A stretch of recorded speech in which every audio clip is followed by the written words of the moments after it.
ओंकारं मुरलीधरं प्रभुवरं वृन्दावनाधीश्वरं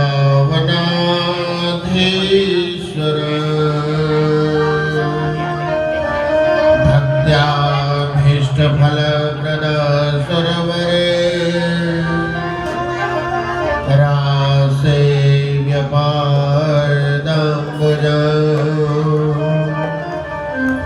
वन्दे रासविहारिणी निजजनानन्दप्रदं माधव श्रीराधादि समस्तगोपवनिता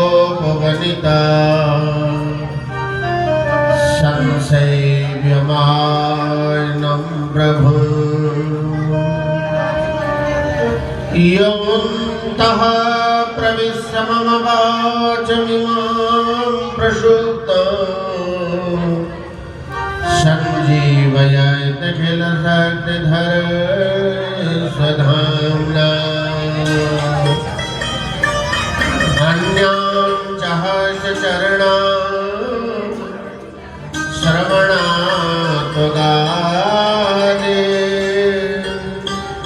प्राणान्नमो भगवते पुरुषाय तुभ्यं प्राणान्नमो भगवते पुरुषाय तुभ्यं गुरुर्ब्रह्मा गुरुर्विष्णुः गुरुर्देवो महेश्वरः गुरुः साक्षात् परं ब्रह्म तस्मै श्री गुरवे नमः। नारायणं नमस्कृत्य नरं चैव नरोत्तमं देवीं सरस्वतीं व्यासं ततो जयमुदीरये। मनोजवं मारुततुल्यवेगं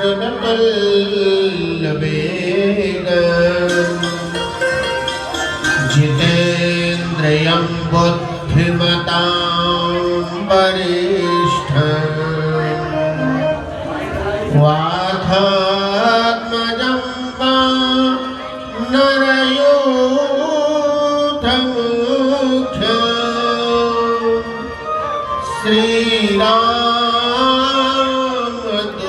श्रीरामदूतं शरणं प्रपद्ये। श्री गुरुचरण सरोज रज निज मन मुकुर सुधार वरनौ रघुवर विमल यश जोदायक फलचार। बुद्धिहीन तनु जानिके सुमिरो पवन कुमार बल बुद्धि विद्या देहु मोहि हरहु कलेश विकार। हरहु कलेश विकार।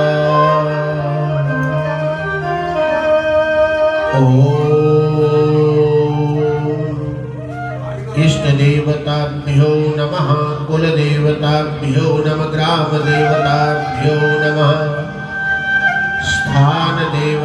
देवताभ्यो नमः वास्तुपुरुषेभ्यो नमः सर्वेभ्यो देवेभ्यो नमः सर्वेभ्यो संत महापुरुषेभ्यो नमः प्रधान पुरुष भगवान वाल्मुकुंदाय नमः।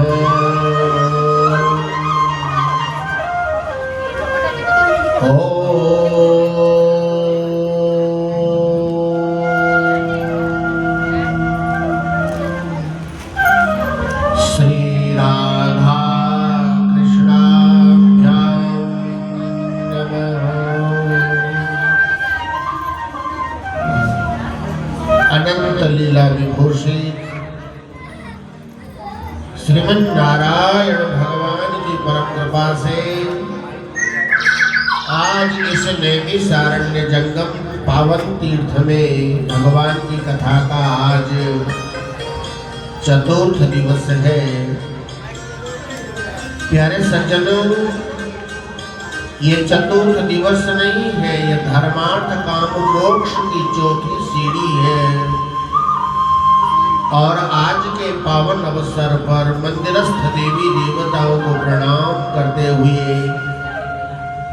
और आचार्य परिवार संत समाज गुरु समाज को प्रणाम करते हुए आप सभी लोगों के हृदय में विराजित परम पिता परमात्मा की भाव को प्रणाम करते हुए आज मेरे प्यारे सज्जनों, भगवान की दिव्य कथा का आज चतुर्थ दिवस हमारे मध्य आरंभ हो गया है। आज की कथा आरंभ हो करके आज की कथा विश्राम श्री हरि के चरणों तक होगी। आप सब लोग भक्ति भाव और आनंद के साथ भगवान की दिव्य कथाओं का श्रवण करें। एक दृष्टिपात कल के प्रसंग पर, कल आप लोगों ने भागवत पुराण के माध्यम से आप लोग सब ध्यान दीजिएगा। आज भगवान श्री कृष्ण का देखिए जन्म तो नहीं कहूँगा, जन्म तो संसारियों का होता है, भगवान प्रकट होते हैं। आपने शास्त्र में सुना होगा, भये प्रकट कृपाला दीन दयाला। भगवान जन्म नहीं लेते हैं और जिसका जन्म होता है उसका मरण भी निश्चित है। और भगवान उसे कहते हैं जो जन्म और मरण की प्रक्रिया से दूर है। आज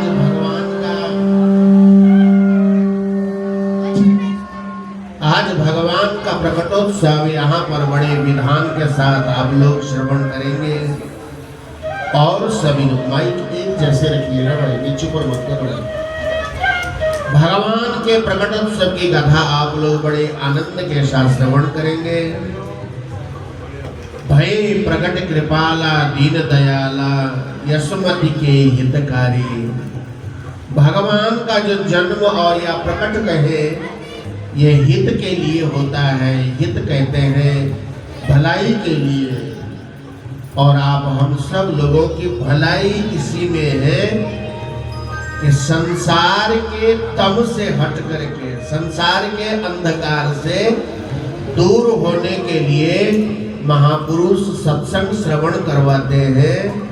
और सत्संग श्रवण करके ज्ञान की जब प्राप्ति होती है तो अंधकार मिट जाता है, और अंधकार समाप्त होने पर जीव की स्थिति ऊर्ध्वगामी होती है। संसार में जब तक हम लोग फंसे हुए हैं ना, तो हम ऊपर को नहीं जा रहे, नीचे को जा रहे। अगर हम कोई सामान उठाते ना तो पूरा जोर कहाँ को लगता है? ऊपर को लगाते हैं। और शरीर कहाँ को झुक रहा? बोलो, नीचे को। संसार के इन बच्चों को शांत करना होइए और जो हल्ला करे उनको बाहर कर देना। संसार की जितनी गतिविधियां हैं, संसार के जितने कार्य हैं, ये करने भी जरूर है, लेकिन इन कार्यों को मध्य नजर रखते हुए, जैसे हम काम को प्रधानता देते हैं, काम को प्रधानता जरूर दीजिए, लेकिन अपना भी तो ध्यान रखना पड़ेगा ना। हम जोर जबरदस्त जिस काम को करते हैं तो हमें कोई बुजुर्ग कहता अरे भैया आराम से, अपना ध्यान रख करके अपना ख्याल रखना, बुजुर्ग कहते हैं। और सदगुरु भी हमको, शास्त्र भी हमको समय समय पर चेतवाते हैं, जरा भैया संभल करके अपना ध्यान रख करके। क्यों कि सारा जोर दुनिया में ही लगा दोगे और अपने लिए कुछ नहीं रखोगे तो जहां से हम आए हैं वहां जाने की स्थिति फिर कैसे बन पाएगी। ठीक है, बस संतुष्ट होकर के बस इशारों से काम करें। कल के पावन प्रसंग में सब हो जाएगा, बैठ जाओ बस, बातें कुछ नहीं करनी है, ये तो बहुत बात के काम है। मेरे भाई बहन, कल के प्रसंग में आपने भागवत पुराण के तृतीय स्कंद के 21वें अध्याय से प्रवचन शुरू हुए थे। और कल पहली कथा क्या चली थी बोलो? कल वाले के सारे नए लग रहे हैं आज।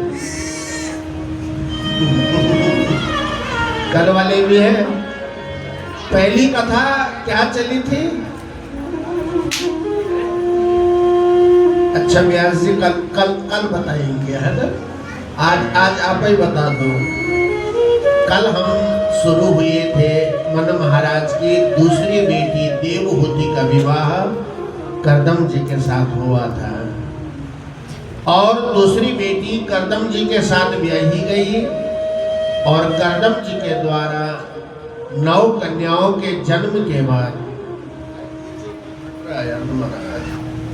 9 कन्याओं के जन्म के बाद कपिल भगवान का प्राकट्य हुआ और कपिल भगवान से आत्मज्ञान प्राप्त करके देवहूति इस भौतिक दुख सागर से मुक्त होकर के आत्मज्ञान, शरीर का ज्ञान भौतिक दुखों में डुबाता है और आत्मज्ञान महाराज आनंद के सागर में हम लोगों को पार करते करते जीवात्मा संसार से मुक्त होकर के और परमात्मा तक पहुंचता है। तो देवहूति ने आत्म तत्व ग्रहण करके कपिल भगवान से और परम गति को प्राप्त किया, शाश्वत मुक्ति जिसको कहते हैं, अहेतुक कृपा जिसे कहते हैं, वो देवहूति जी के ऊपर हुई और देवहूति मुक्त हो गई, कपिल भगवान अंतर ध्यान हो गए। मन महाराज की तीसरी बेटी दक्ष प्रजापति को ब्याही गई और दक्ष प्रजापति के द्वारा देवहूति के गर्भ से प्रसूति के गर्भ से 16 कन्याओं का जन्म हुआ और सबसे छोटी वाली बेटी का ब्याह, सती नाम की बेटी का विवाह भगवान शंकर के साथ हुआ। लेकिन सती माता बहुत समय तक भगवान के साथ नहीं रह पाई। क्यों? आपने विचार किया? आप अपना ध्यान इधर रखिए, आने जाने वालों पर मत रखो, इसलिए तो आप कथा नहीं बता पाते हैं। आप सीधा केंद्र भागवत जी पर रखिए। सती शब्द शास्त्र में जीव को कहा गया है और जीव की स्थिति स्वर्ग की नहीं है, जीव की स्थिति संसार की है। हमने आपको प्रश्न कहा, जीव से ही जीवित जगत माया खेलत खेल, ब्रह्म सत्य पहचान लो कटे जगत की जेल। जब तक संसार में रह करके हम लोग ब्रह्म की उपासना न करें और ब्रह्म चिंतन न करें, और ब्रह्म चिंतन कब होगा सुन लेना, जब वो ब्रह्म का नाश होगा। हम दुविधा में पड़े, ये वाले गुरु जी ठीक होंगे कि वो वाले गुरु जी ठीक होंगे, ये वाले व्यास जी ठीक है कि वो वाले व्यास जी ठीक है, ये देवता ठीक होंगे कि वो वाले देवता ठीक होंगे। बस इसी ही कुचक्र में मानव पड़ा हुआ है।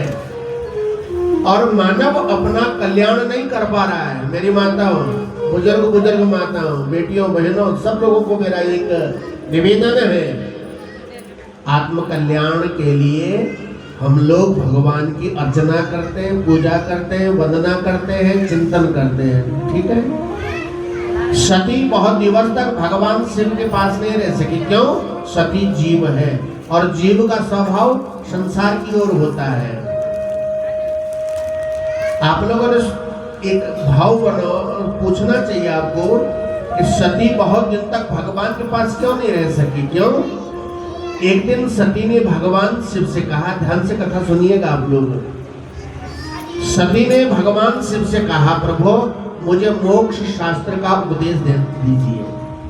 सती ने पूछा, किससे? भगवान शिव से। और भगवान शिव सती को लेकर के कहां पहुंचे? मोक्ष शास्त्र का उपदेश देने के लिए दंडकारण्य में। अब दंडकारण्य में जब पहुंचे और दंडकारण्य में भगवान ने सती की परीक्षा ली।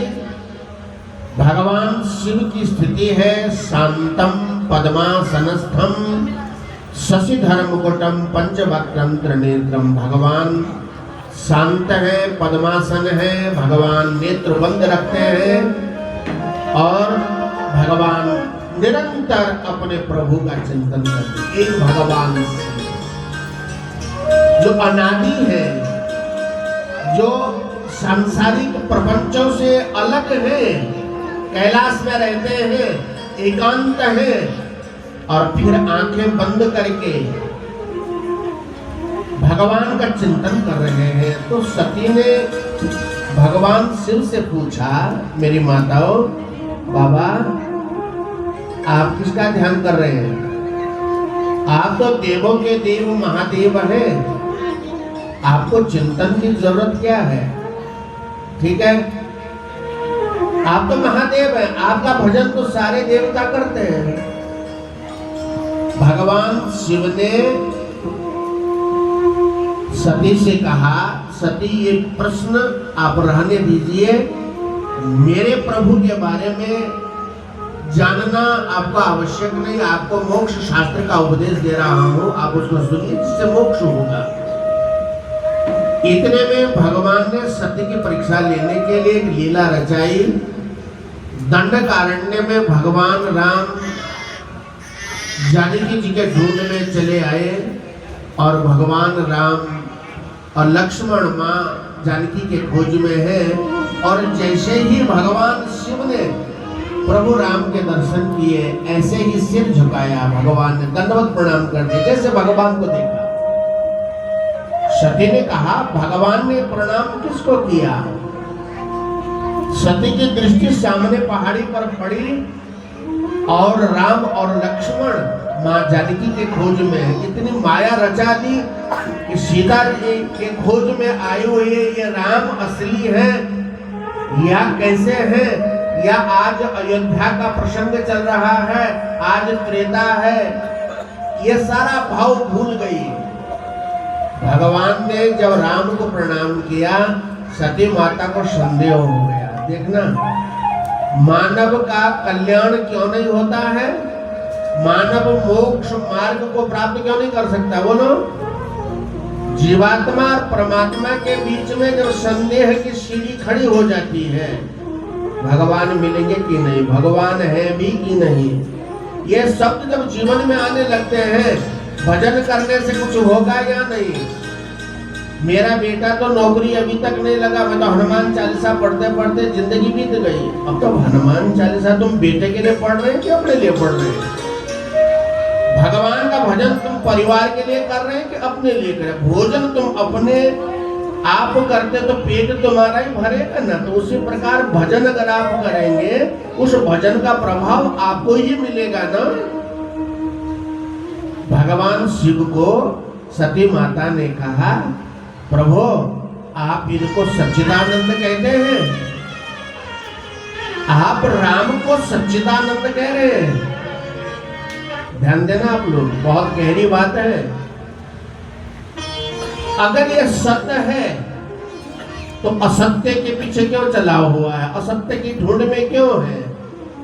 अगर ये चेतनमय है, चित्तमय है, चेतनमय है, तो अचेतनों को प्रधानता क्यों दे रहा है? अगर राम आनंदमय है तो रो क्यों रहे हैं? बहुत गहरा प्रश्न है सच्चिदानंद का। अगर ये सत्य है तो असत्य को क्यों प्रधानता दे रहे हैं? चेतनमय है तो अचेतन को प्रधानता क्यों दे रहे हैं? आनंदमय है तो भगवान जानकी के वियोग में रो क्यों रहे? क्योंकि आनंद तो रोता तो नहीं है। आनंद जब आता तो जीव मुस्कुराता ही है, हंसता ही है, प्रसन्न होता है। भगवान ने कुछ नहीं बोला। क्यों?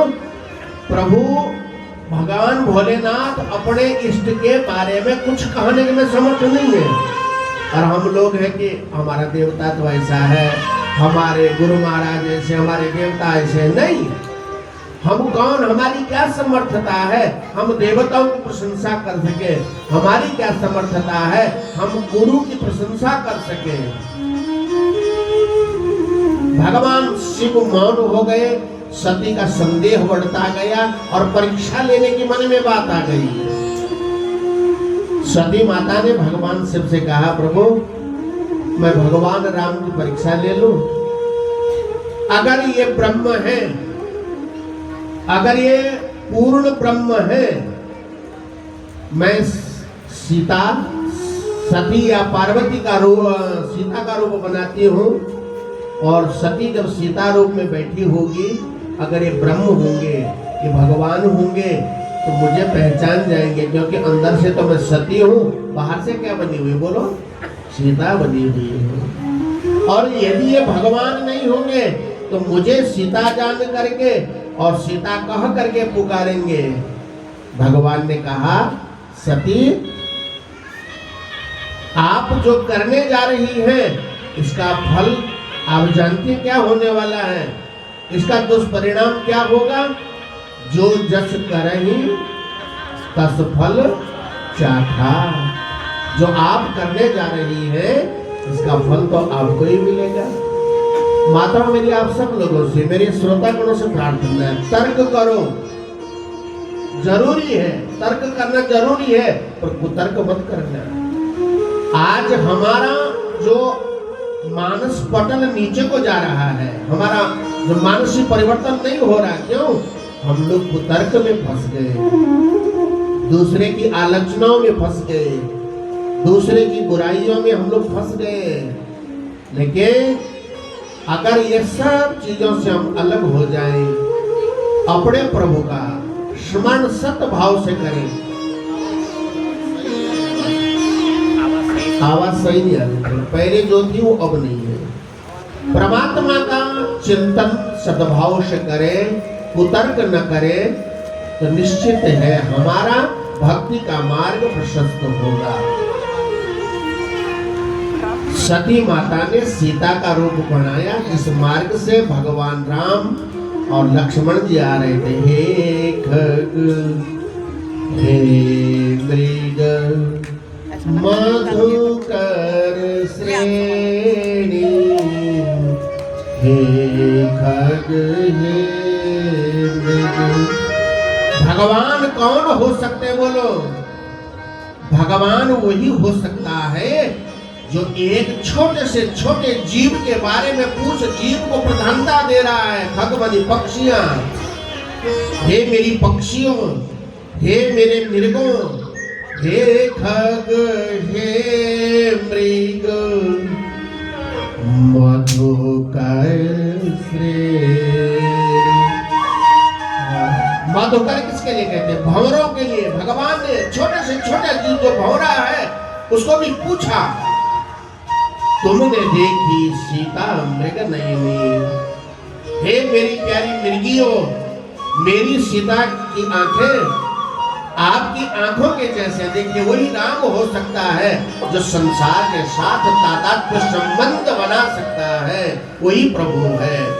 हे मृगियों, आपकी आंखों की जैसे मेरी सीता की आंखें हैं, इसलिए मैं जानकी को मृग नयनी कहता हूँ। समझ रहे हैं आप लोग? ऐसा कहते कहते राम जब सती माता के पास, जहां पर सती ने सीता का आवरण बना करके बैठी है, तो हमारे यहाँ पहाड़ों में कहते हैं कि ठाकुर पछाड़े धन। राजा जो होता ना वो धनवान को पहचानता है और भगवान पहचाने मन।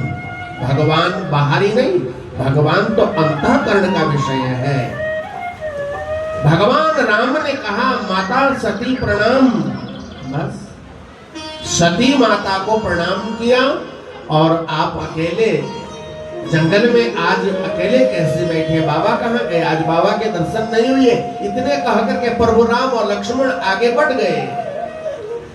बस जहां संदेह होता है, जब सती माता खुश होकर के भगवान के पास जा रही थी कि वास्तव में भगवान राम है, राम प्रभु है, राम ब्रह्म है, राम सच्चिदानंद है, ये बात कहने जा रही थी, भगवान शिव ने रोक दिया।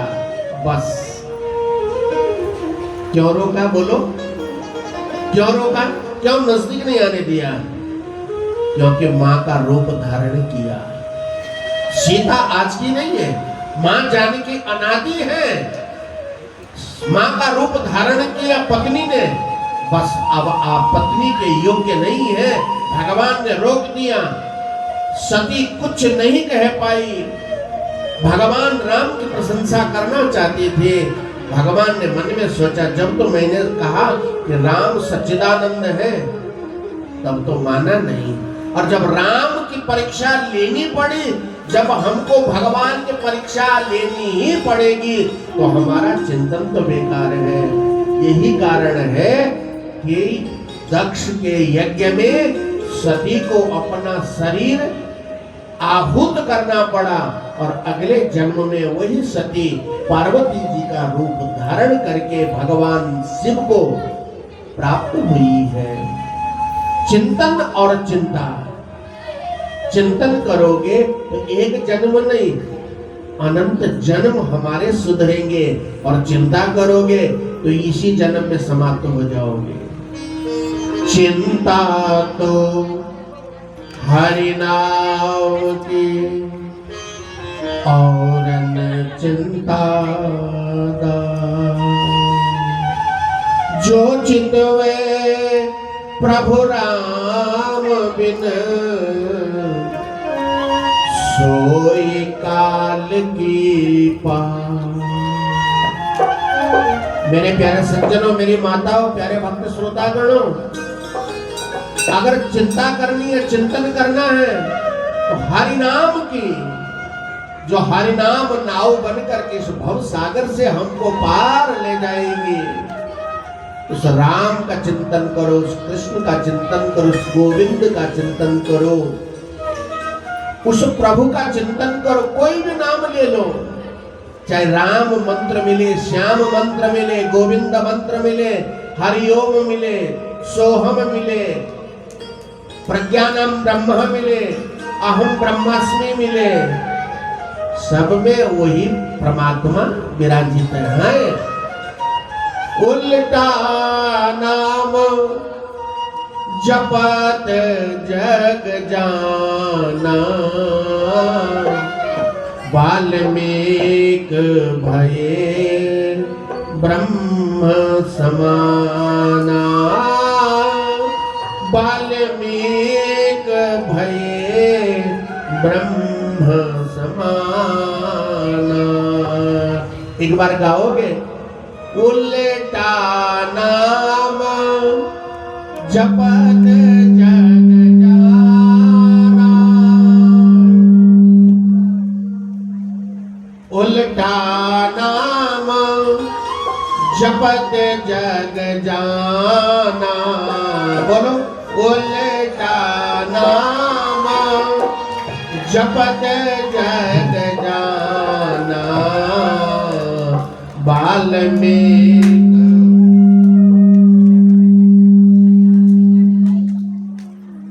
भैया ये काम बिल्कुल